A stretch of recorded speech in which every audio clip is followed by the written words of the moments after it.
ኒካህ ታስሮልኝ ነበረ። እናም ውክልና የተወከለው ሶላት አይሰግድም። ረመዳንና አንዳንዴ ጁሙዓ ብቻ ነው የሚሰግደው። ስለ ዲን እውቀት የለውም። ኒካህ ያሰረውን ስንጠይቀው ችግር የለውም አለ። እስካሁንም ከልጁ ጋር ገና ነን። የተለያየ ቦታ ነው። ኒካሑ እንዴት ይታያል የሚል ጥያቄ። እኔ ሙስሊም ነኝ፣ አባቴ ደግሞ ክርስቲያን ነው። አባቴ ሞቷልና አባቴ መቃብር ቦታ ላይ ቤት ለማሰራት ቤተሰብ ቆርቆሮ ግዥለት አለኝ። እኔም እነሱን ላለማስከፋት አባቴም ይሄን ነገር ስለሚፈልገው ቆርቆሮ ገዛሁ እና አሁን ጓደኛ ስጠይቅ ሐራም ነው፣ እንደውም ከእስልምና ወጥተሻል አሉኝ። ይሄ ነገር እንዴት ነው? ምንድነውስ ማድረግ ያለብኝ የሚል ጥያቄ። የምኖረው መካ ከተማ ነው እና የምንኖረው የተወሰኑት መካም ሆኖ ግን ከመስጂድ አልሐራም ክልል ወይም ድንበር ውስጥ ነው። ሌሎች ደግሞ አሉ ከመስጂድ አልሐራም ክልል ወይም ድንበር ውጪ አሉ እና ዑምራ ለማድረግ ከሐራም ክልል ውስጥ ያሉት ቤታቸው ኢህራም ለብሰው ይወጡና ከሐራም ክልል ውጪ ወጥተው ነይተው ወደ መስጂድ አልሐራም ይሄዳሉ። ከሐራም ውጪ ያሉት ደግሞ ግማሻቸው ሚቃት ይሄዳሉ። ሌሎች ደግሞ ሚቃት ወይም ኢህራም መልበሻ ቦታ መሄድ አያስፈልግም ብለው ቀጥታ ከቤታቸው ለብሰው ነይተው ቀጥታ ወደ ሐራም ነው መሄድ ያለብን ይላሉ። እስኪ እንዴት እንደሆነ ብታብራሩልን። ለሐጅ ግን ከቤታቸው ለብሰው ነው ኢህራም የሚያደርጉት የሚል ጥያቄ። ወርቅ ዘካ የሚወጣው ከ80 ግራም በላይ ነው ሲባል፣ ለምሳሌ ወርቁ 85 ግራም ቢሆን ዘካ የሚወጣው ለተጨማሪው 5 ግራም ነው ወይስ ለ85 ግራሙ በአጠቃላይ ነው መውጣት ያለበት? ይህን ያብራሩልን ጀዛኩሙላህ ኸይር የሚል ጥያቄ። አንድ ሰው እግሩን ያመመው የባህል ሕክምና ይወስዳል። ሕክምናው ቅቤ ወገቡ ላይ ተደርጎ በእሳት እየቀለጠ ወደ ሰውነቱ እንዲሰራጭ ይደረጋል። ይህ ጾምን ያስፈታል ወይስ እንዴት ይታያል የሚል ጥያቄ ነው።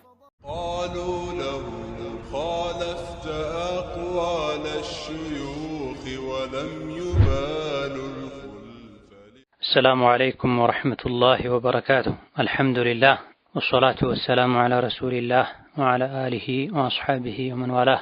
اللهم لا علم لنا إلا ما علمتنا إنك أنت العليم الحكيم. يا معلم آدم وإبراهيم علمنا ويا مفهم سليمان فهمنا.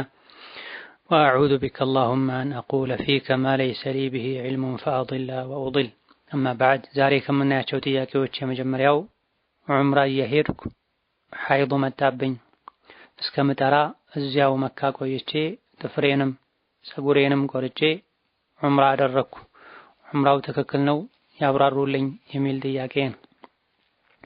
ማንኛውንም ዒባዳ የሚያደርግ ሰው ዒባዳውን ከማድረጉ በፊት የታዘዘውን ከመፈጸሙ በፊት አፈጻጸሙን አደራረጉን ማወቅ አለበት። ፈስአሉ አህለ ዚክሪ ኢን ኩንቱም ላ ተዕለሙን ብሏል አላህ ተባረከ ወተዓላ። እያንዳንዱን ወደ አላህ የሚያቃርብ ዒባዳ ፈርድም ይሁን ሱና አፈጻጸሙን ቀድመን ልናውቅ ይገባናል። መስፈርቶቹን፣ መሰረቶቹን፣ የሚያበላሹትን ነገሮች ማወቅ ግዴታችን። ካላወቀን ደግሞ አዋቂ መጠየቅ ይጠበቅብናል። ካደረገን በኋላ ሳይሆን መጠየቅ ያለበት ከማድረጋችን በፊት መሆን አለበት። ዑምራ ወይም ሐጅ የሐረመ ሰው ከኢሕራሙ ሳይፈታ በፊት ጥፍሩን መቁረጥ፣ ፀጉሩን መቁረጥ አይፈቀድለትም። ይሄን ያደረግ እንደሆነ ወንጀለኛ ይሆናል። ነገር ግን ባለማወቅ በጀህልና በመርሳት ከሆነ የተደረገው ለቀጣይ ጥንቃቄ ማድረግ እንጂ ፊድያ ከፋራ ግዴታ አይሆንም። ሐጅና ዑምራ ላይ ያለ ሰው እንደዚህ አይነት የተከለከሉ ነገሮችን ያወቀ ያስታወሰ በፍላጎቱ ሆን ብሎ ካደረገ ነው ፊድያ ከፋራ የሚወጅብበት። በመርሳት ባለማወቅ ከሆነ ረበና ላ ቱአኺዝና ኢን ነሲና ወአኽጣእና፣ ጌታችን ሆይ ረስተን ወይም ተሳስተን ባደረግነው ነገር አትቅጣን በሉ ብለዋል አላህ ተባረከ ወተዓላ። አማኞች ብለዋል ነብዩ ሰለላሁ ዐለይሂ ወሰለም ተከታዮቼ አማኞች ረስተው ተሳስተው ተገደው ባደረጉት ነገር አይጠየቁም ብለዋል። ባለማወቅ እንዲህ አይነት ነገሮችን ማድረግም እዚህ ውስጥ ነው የሚካተተው። አለ ራጅህ ሐጅና ዑምራ ላይ የገባ ሰው ኢህራም ያረገ ሰው ኢህራሙን ሳያጠናቅቅ ወይም ተሐሉል ሳያደርግ ጥፍርን ፀጉርን መቁረጥ እንደማይችል ከማወቅም ጋር ከሆነ ይሄ የተደረገው ይሄኔ ፊድያው ግዴታ ይሆናል። ኢህራም ላይ ሆኖ ጥፍሩን የቆረጠ ወይም ኢህራሙን ሳያጠናቅቅ ጥፍሩን የቆረጠ ወይም ፀጉሩን የላጨ ወይም የቆረጠ ሰው አንድ በግ ወይም ፍየል ለውድሂያ የሚበቃ ማረድ አሊያ ደግሞ 3 ቀን መጾም አሊያ ደግሞ 6 ምስኪን አንድን ሰው አንድ ጊዜ ሊያጠግብ የሚችል ምግብ በማብላት ከፋራ ማውጣት ግዴታ ይሆናል። ሌላኛው ጥያቄ አባቴ ያለፈውን ረመዳን አልጾመም፣ ትንሽ የመርሳት ችግር አለበት እና ያልጾመውን ረመዳን እንዴት ነው ማድረግ ያለብን ያብራሩልኝ የሚል ጥያቄ ነው። ያልጾመው በህመም ምክንያት ከሆነ ሲድን ቀዷ ማውጣት ይወጅብበታል። የማይድን ህመም ላይ ከሆነ ያለው ታማኝ የሆነ ሐኪም ይህ ህመም አይድንም ካለ ለእያንዳንዱ ቀን አንዳንድ ምስኪን ማብላት ነው። ላለፉትም ላልተጾሙ ቀኖች ለወደፊትም አይድንም እስከተባለ ድረስ ለሚመጡ ረመዳኖች መጾም እየቻለ በጊዜያዊ ህመም ምክንያት ብቻ ከሆነ ያልጾመው ያለፉ ረመዳኖችን የስንት ዓመት ረመዳን እንዳለበት ከእያንዳንዱ ዓመት ምን ያክል ቀን እንዳልጾመ አውቆ ገምቶ ቀዷ ማውጣት ነው። የመጾም አቅሙ ካለው የቀኖች ብዛት በትክክል ካልታወቀ መገመት ነው። ጥንቃቄ በተሞላበት መልኩ 2 ዓመት ነው 3 ዓመት ነው ከሁለቱ ከ3ቱ ዓመት ሙሉ ረመዳን ያልጾመው የተወሰነው ቀን ወይስ የተወሰኑ ቀናቶችን ጾመዋል፣ ቀናቶችም 20 ቀን ነው 23 ቀን 25 ቀን ነው 26 ቀን የሚል ጥርጣሬ ካለ ዝቅተኛውን ቁጥር በመያዝ ቆጥሮ መጾም የሚችል ከሆነ አሁን ቀዷ ማውጣት በጾም ካልቻለ በሚስኪን ወይም በህይወት ከሌለ ለእያንዳንዱ ቀን አንዳንድ ምስኪን ማብላት ነው። ሞቶ ከሆነ ቤተሰቦቹ ቢጾሙለትም ቤተሰቦቹ መጾምም ይችላሉ። በህይወት ካለ ራሱ አቅም ካለው ይጾማል፣ ካልሆነ ለእያንዳንዱ ቀን ምስኪን ማብላት ነው። ራሱም ይሁን ቤተሰቦቹ ሊያበሉለት ይችላሉ። በህይወት ለሌለ ሰው ከሆነ ደግሞ ቤተሰቦቹ መጾም ይችላሉ፣ መመገብም ይችላሉ ባሉበት የጾም ቀናቶች ልክ። ሌላኛው ጥያቄ እኔ ባለማወቅ ያልጾምኩበት ቀን አለ ግን ላውቀው አልቻልኩም፣ ምን ላድርግ? አሁንስ የሚመጣው ጾም የምጾመው ውድቅ ነው የሚሆነው የሚል ጥያቄ ነው። ትልልቅ እስላማዊ ግዴታዎች አላወቅኩም ነበረ ተብሎ አይቀሩም። ባለማወቅ የጎደሉ የቀሩ ነገሮች ወንጀለኛ ማድረጋቸው ይቀራል እንጂ እንዳወቁ ሳያደርጉት ያለፈውን ማስተካከል ተገቢና የሚጠበቅ ነገር ነው። ስለዚህ ያልተጾሙ ዓመታትን ወደ ኋላ ዞር ብሎ በማሰብ 5 ዓመት ነው 3 ዓመት ነው 4 ዓመት ነው ይሄን ቁጥሮ በእያንዳንዱ ዓመት ውስጥ የነበሩ የጎደሉ ቀኖችን ሙሉ ወር ከሆነም ያልተጾመው ሙሉውን ወር ቀዷ ማውጣት መገመት ነው። እዚህም ጋር በትክክል ቁጥሩ ከታወቀ ያ ቁጥር እስኪሞላ ድረስ ይጾማል። በትክክል ያልጾማቸው ያሉበት የቀዷ ቀኖችን ማወቅ ያልቻለ ሰው ከዚህ አያልፍም ከዚህ አይበልጥም የሚሉትን ቁጥር በመያዝ ያን ቆጥሮ መጾም ነው ግዴታ የሚሆነው። አሁንስ የሚመጣው ጾም የምጾመው ውድቅ ነው የሚሆነው የሚለው ውድቅ አይሆንም። እያንዳንዱ ዓመት ረመዳን ራሱን የቻለ ዒባዳ ነው። የአምናውን ረመዳን ስላልጾምክ ይሄ ረመዳን ውድቅ ይሆናል አይባል በአግባቡ እስከተጾመ ድረስ። በዚህ ረመዳንም ሌላ ያለፈ ረመዳንን መጾም አይቻልም። በተቀሩ ቀኖች መቀነስ የሚቻለውን ያለፈውን ያልተጾመ ጾም ቀዷ ማውጣት፣ የዚህ ዓመት ረመዳን ሲገባ የጊዜውን ረመዳን ጾሞ ያለብኝን ከዚህ ረመዳን በኋላ ቀዷ አወጣለሁ ብሎ ነይቶ የዚህ ዓመት ረመዳን ሲጠናቀቅ ቀዷ መጀመር ይቻላል። ሌላኛው ጥያቄ አንድ ሴት ልጅ ሐይድ እስከ ዙሁር ቢኖርባትና ለ10 ሶላት ቢያቆም የዙህርን ሶላት ቀዷ ማውጣት ግዴታ አለባት ወይስ ምን ማድረግ አለባት የሚል ጥያቄ ነው።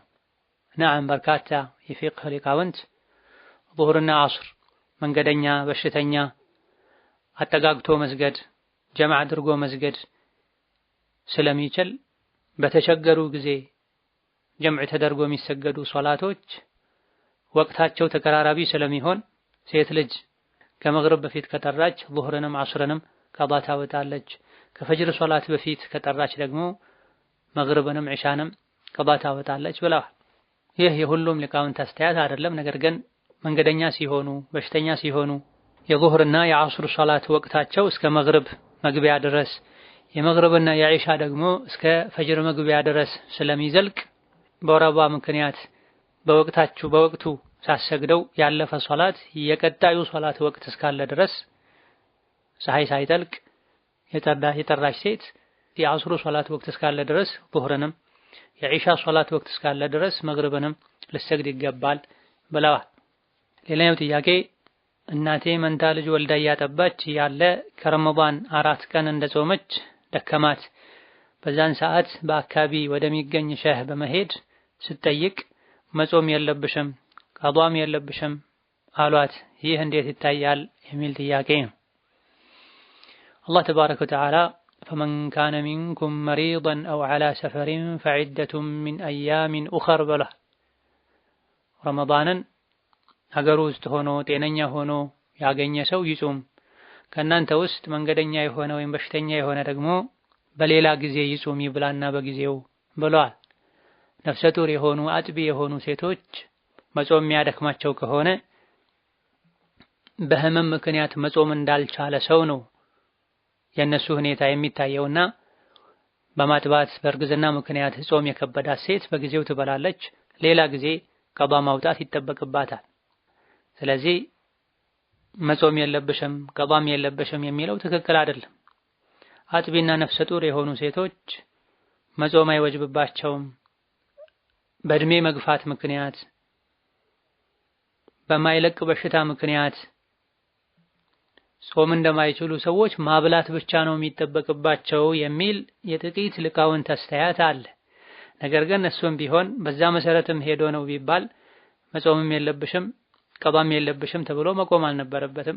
ማብላት አለብሽ ቢባል ምናልባት ይሄን ብዙሃኑ ማይደግፉትን አስተያየት ተከትሎ መጾምም ቀዷ ማውጣትም ሳይሆን ማብላት ነው የሚጠበቅብሽ ማለት ፈልጎ ነው ሊባል ይችላል። ነገር ግን ይሄም ቢሆን ትክክል አይደለም።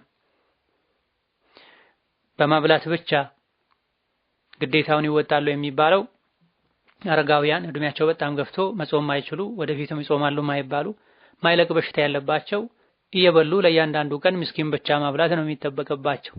ነፍሰ ጡርና አጥቢ ሴቶች ችግራቸው ጊዜያዊ ስለሆነ ልክ እንደ ጊዜያዊ ህመም እንዳለበት ሰው ለጊዜው በልተው ሲድኑ ቀዷ ማውጣት ነው ያለባቸው።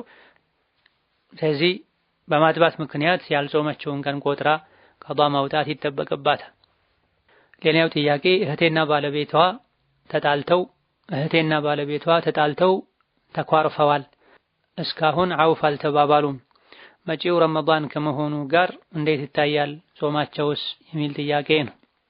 ከ3 ቀን በላይ ሙስሊም ወንድምን ሙስሊም እህትን በዱንያ ጉዳይ ማኩረፍ መዝጋት የተከለከለ ነው፣ ሐራም ነው። ነቢያችን ሰለላሁ ዐለይሂ ወሰለም ሙስሊም ወገኑን ከ3 ቀን በላይ ማኩረፍ አይፈቀድለትም ብለዋል። በዲን ጉዳይ ከሆነ ሶላት ስለማይሰግድ ሒጃብ ስለማታደርግ ግልጽ የሆኑ ወንጀሎችን ስለምትሰራ ተመክሮ እምቢ ካለ ማኩረፉ ይጠቅመዋል ከተባለ ይሄን የመኮራረፍ መዘጋጋት ጉዳት የለውም፣ ችግር የለውም። አማ ለዲን ሳይባል ለነፍስ ጉዳይ ተብሎ ለዱንያ ጉዳይ ተብሎ ከሆነ ከ3 ቀን በላይ መኮራረፍ አይቻልም። 3 ቀንም የተፈቀደው ራስን ለማረጋጋት ንዴትን ለማብረድ ነው። ተኮራርፎ የሚጾም ሰው የሚሰግድ ሰው ስራ ወደ ሰማይ አይወጣም። አቆዩት የነዚህን እስኪታረቁ ድረስ ይባላል። ይሄ በግልጽ በነቢ ሐዲስ ተነግሯል። በየሳምንቱ አላህ ዘንድ ስራ ቀርቦ ይታያል። የተኮራረፉ ሰዎች ስራ አላህ ዘንድ ቀርቦ ምንዳው ተለክቶ ተወስኖ እንደሌሎች አያልፍም።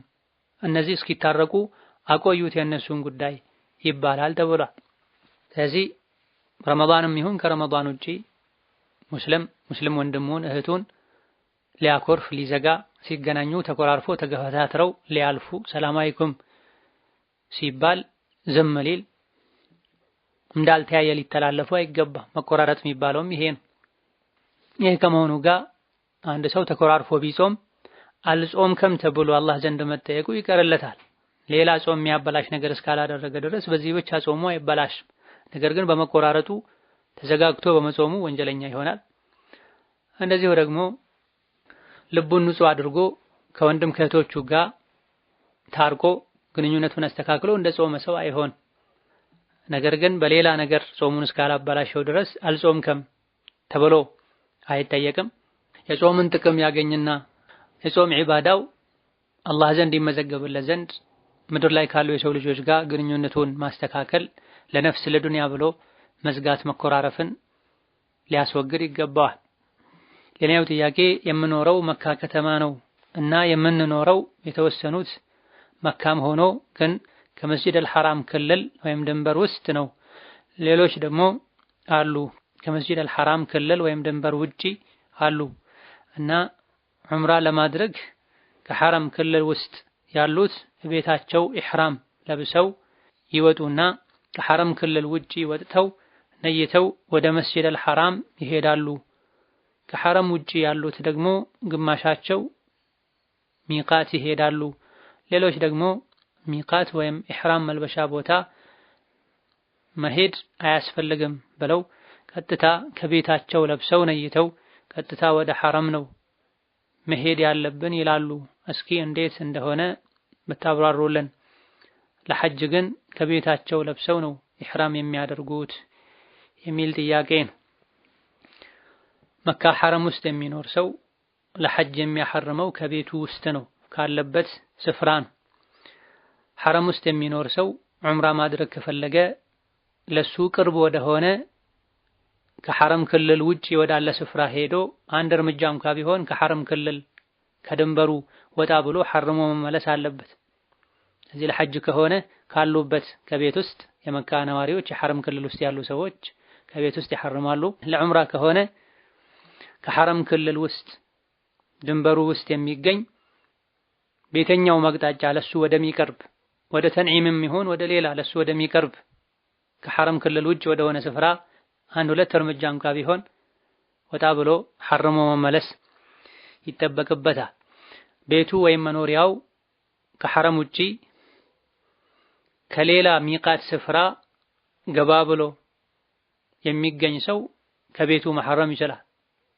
ከቤት መውጣት አለበት የሚባለው መካ የሚኖር የሆነ ሰው ለዑምራ ሲሆን ነው። ሐጅ ከቤቱ ይችላል።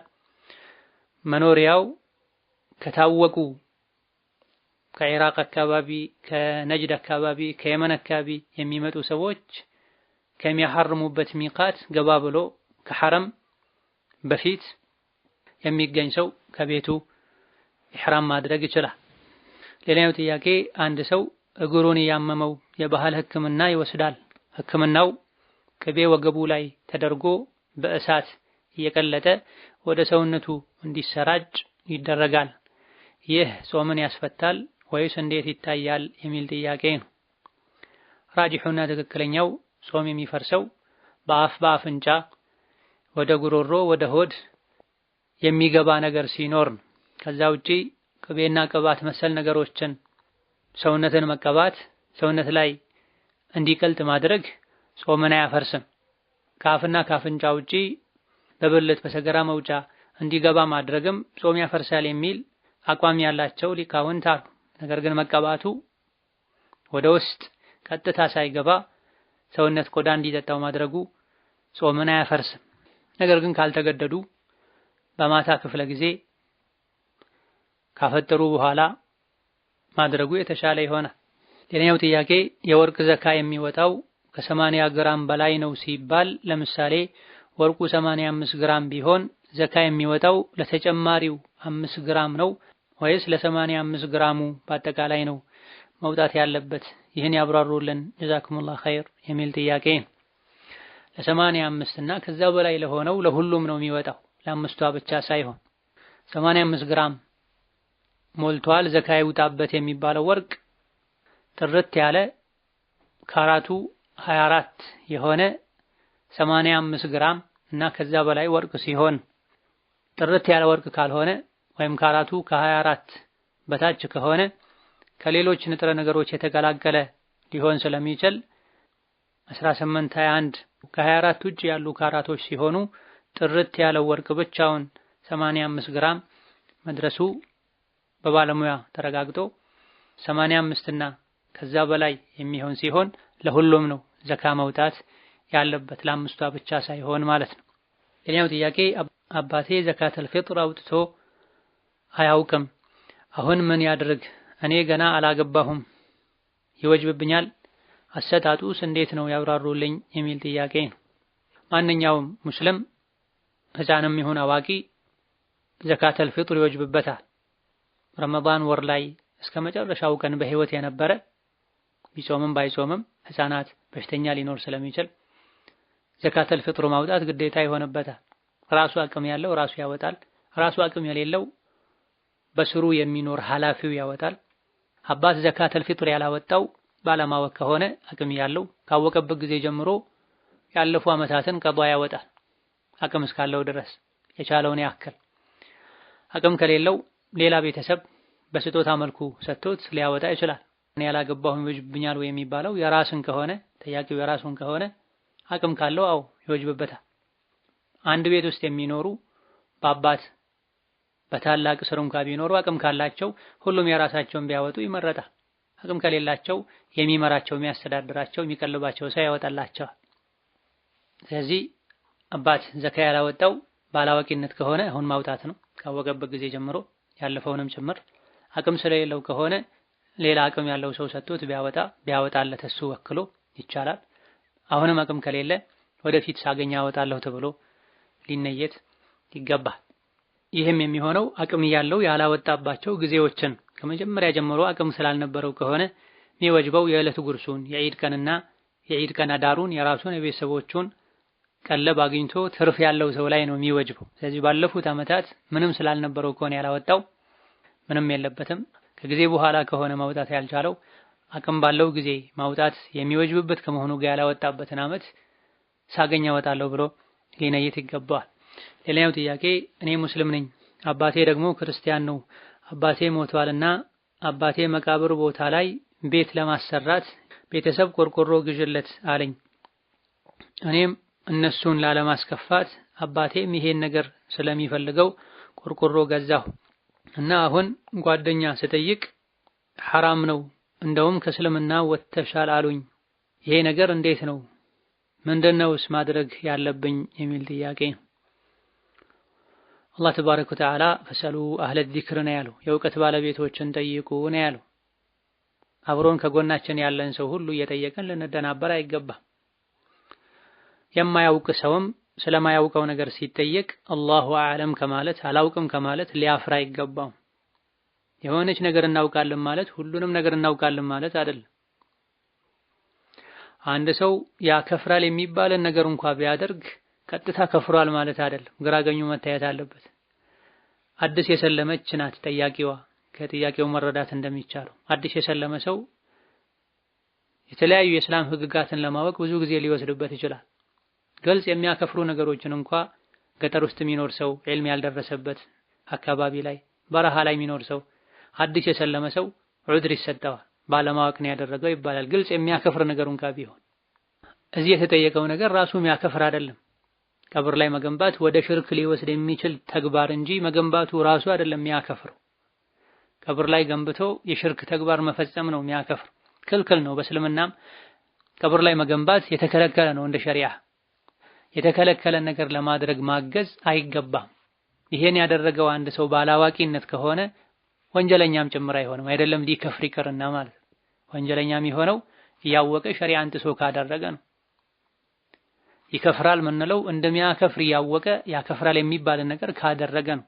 ይሄ ድርጊቱም በመሰረቱ ራሱ ኩፍር አይደለም፣ ወደ ኩፍር ሊወስድ ስለሚችል ነው የሚከለከለው። ለቀብር ሄዶ መስገድ፣ ቀብር ላይ ለተገነባ ቤት ማረድ፣ ከሱ ዙሪያ መሽከርከር ይጠቅማል ብሎ አምኖ እነዚህ ነገሮች ናቸው ሊያከፍሩ የሚችሉት። መገንባቱ ብቻው ወንጀል ነው፣ ወንጀል ላይ መተባበር ነው የሚባል። ቤቱ የተገነባው ሊመለክ ነው ወይስ እንዲሁ ቀብሩን ብቻ ለመጠበቅ ነው? ይሄም መታየት አለበት። ሊመለክ ጧፍ ሊደረግ ሰዎች ወደ አላህ ያቃርባል ብለው የሚያምኑ ስለሆነ የተገነባ ሲሆንና ቀብሩ ብቻ እንዳይፈርስ ለደህንነቱ ተብሎ ሲከለል ላዩ ላይ ሲሰራበት አንድ አይደለም። ዞሮ ሁሉም የተከለከለ ነው እንደ ሸሪዓ። ይሄን ለመደገፍ አይደለም። ነገር ግን ይህ ከሰላም ወተሻል የሚያስብል ድርጊት ነው ወይ በመሰረቱ የሚለውን ከመረዳት አንፃር። ስለዚህ አላህን ልንፈራ የሆነችን ነገር ስላወቀን ብቻ በድፍረት ከመናገር ልንጠነቀቅ ይገባናል። ማወቅ መጠየቅ የሚፈልግ ሰውም እውቀት እንዳለው የተረጋገጠን ሰው ዒልምን ከዑለሞች የወሰደ ብቃት ብስለት ያለውን ሰው እንጂ ከመጠየቅ ልንጠነቀቅ ይገባናል። አላህ በተከበረው ቃሉ ፈላ ተቅፉ ማ ለይሰ ለከ ቢሂ ዒልም ብሏል። እማታውቀውን ነገር አትናገር አታድርግ ብሏል። ከከባድ ወንጀሎች አንዱ ኢብኑል ቀይምን ጨምሮ ሌሎች ሊቃውንቶች ከሽርክም ሁሉ የከፋ ወንጀል ያሉት ጥፋት ቢኖር አላህ ላይ ያለ እውቀት መናገር። አላህ ላይ ያለ እውቀት መናገር ለሽርክም ለኩፍርም ሰበብ ስለሚሆን ማለት ነው። ስለዚህ ቀብር ላይ መገንባት የተከለከለ ነው። የተከለከለ ነገር ላይ ማገዝም ክልክል ነው፣ አይቻልም። ከመደረጉ በፊት ተጠይቆ ቢሆን አይገባም ይባላል። ባለማወቅ የሚቻል መስሎ እስከተደረገ ድረስ ምንም ችግር የለውም። አሁን ከተቻለ ማስነሳት ነው። አንሱት፣ አይገባም፣ አይጠቅምም። እሱ ፈርሶ ተነስቶ በህይወት ላለ ሰው ቤት ቢሰራበት ተሸጦ ለአቅመ ደካማ ቢሰጥ ነው የሚሻለው። የሰው ልጅ ከሞተ በኋላ ቀብሩ ላይ ቢገነባ ባይገነባ ምንም አይጠቅመውም ብሎ ማስገንዘብ ከተቻለ ማስነሳት ከተቻለ መልካም። ካልሆነ ሁለተኛ ላለማድረግ ለአላህ ቃል መግባትና እስትግፋር ማድረግ በቂ። ሁሌም ምንጊዜም እስትግፋር ስለሚያስፈልግ። ሌላኛው ጥያቄ ኒካህ ታስሮልኝ ነበረ፣ እናም ውክልና የተወከለው ሶላት አይሰግድም፣ ረመዳንና አንዳንዴ ጁሙዓ ብቻ ነው የሚሰግደው፣ ስለ ዲን እውቀት የለውም። ኒካህ ያሰረውን ስንጠይቀው ችግር የለውም አለ። እስካሁንም ከልጁ ጋር ገና ነን፣ የተለያየ ቦታ ነው፣ ኒካሁ እንዴት ይታያል የሚል ጥያቄ። ራሱ ኒካህ ማሰር የማይችል ሰው ተወካይ ሆኖ ኒካህ ማሰር አይችልም። ራሱ ኒካህ የሚያስር ሰው ደግሞ ከመስፈርቶቹ መሃል አንዱ ሙስሊም መሆን። ሶላትን መተው ከእስልምና ያስወጣል። መን ተረከ ሶላተ ሙተዓሚደን ፈቀድ ከፈር፣ ሆን ብሎ ሶላትን የተወሰው ከፍሯል ብሏል ነብዩ ሰለላሁ ዐለይሂ ወሰለም። አንድ ሰው ሶላት ትቷል የሚባለው የአንድ ሶላትና ከሱ ቀጥሎ ያለው ሶላትም የሚሰገድበት ወቅት እስኪወጣ ድረስ ከተወነው ሶላት ትቷል የሚባለው ብለዋል ኢማሙ ነወዊ ረሕመቱላሂ ዐለይሂ። ሌሎች ምንም እንኳ ሌሎች ሊቃውንቶች አንዳንዴ አልፎ አልፎ ከሰገደ ሶላት ትቷል አይባልም ቢሉም አንድ ሶላት ቀጥሎ ያለው ሶላትም ጭምር ዙህር ሶላት ወቅቱ እስኪወጣ በህመምና በጉዞ ከሱ ጋር አብሮ መስገድ የሚቻለው አዘግይቶ አብሮ መስገድ የሚቻለው የዐስርም ሶላት ጊዜው እስኪወጣ ድረስ ወይም የመግሪብና የኢሻ ጊዜ እስኪወጣ ድረስ ሁለት ሶላቶችን አንድን ሶላት ሁለት ሶላት የተወሰው ታሪኩ ሶላትን ትቷል ይባላል ተብሏልና በዓመት አንዴ መስገዱ አልፎ አልፎ ጁምዓን መስገዱ በቂ አይደለም። በተለይ አብረን አልሆንም ተብሏልና ኒካሁን በትክክል ሶላት በሚሰግድ ሰው ማሰር ማስተካከል ይጠበቅባቸዋል። هذا والله تعالى أعلم وبالله التوفيق والسلام عليكم ورحمة الله وبركاته.